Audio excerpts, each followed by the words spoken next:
Tatlong araw na lang bago ang simula na impeachment trial ni Vice President Sara Duterte, may ilan pang usapin ang hindi pa nareresolba sa pagitan ng House Prosecution Panel at Defense Team. Nakabinbin din ang usapin kung maghahalal ba ang mga senator judge ng presiding officer. May unang balita si Sandra Aguinaldo. Lord God, today we leave up to you the men and women entrusted with the responsibility of serving as prosecutors in this impeachment proceeding.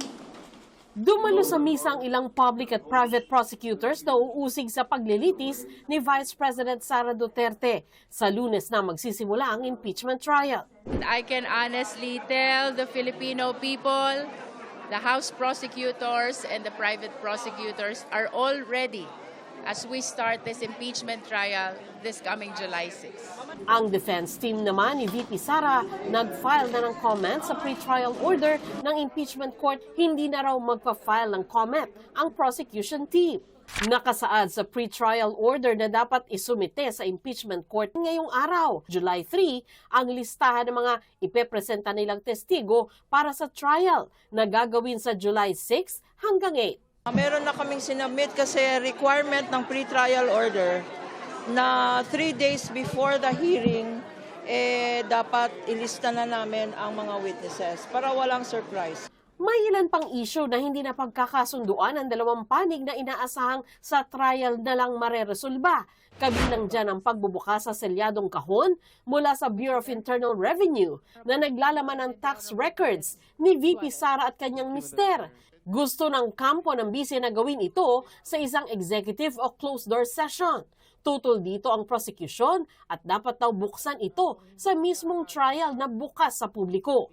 Tinututulan din ng defense team ang kagustuhan ng prosecution na magkatuwang ang public at private prosecutors sa pag-examine ng witness. Sa isang statement, sinabi ng kampo ng bise na ang pagtutol nila ay para maging maayos ang impeachment proceedings, maiwasan ang kalituhan at maiwasan ang mahabang examination ng witness. Dapat daw, isang abogado lang ang magsasalita sa examination of witness at ang public prosecutor ang dapat gumawa nito sa kanilang mga testigo. Allowed naman po yan, that is allowed in the Senate rules, that the private prosecutors, kami po under the control of and supervision of the public prosecutors, is allowed to present witnesses. We leave it to the trial court, no, kasi impeachment trial court, kasi malinaw na malinaw sa Senate rules na private prosecutors are allowed. Isa pang nakabinbig usapin kaugnay sa impeachment trial ay kung maghahalal ba ang mga senator judges ng presiding officer. Batay sa mga naunang ulat, napipisil ng mayorya si Senador Cheese Escudero bilang presiding officer.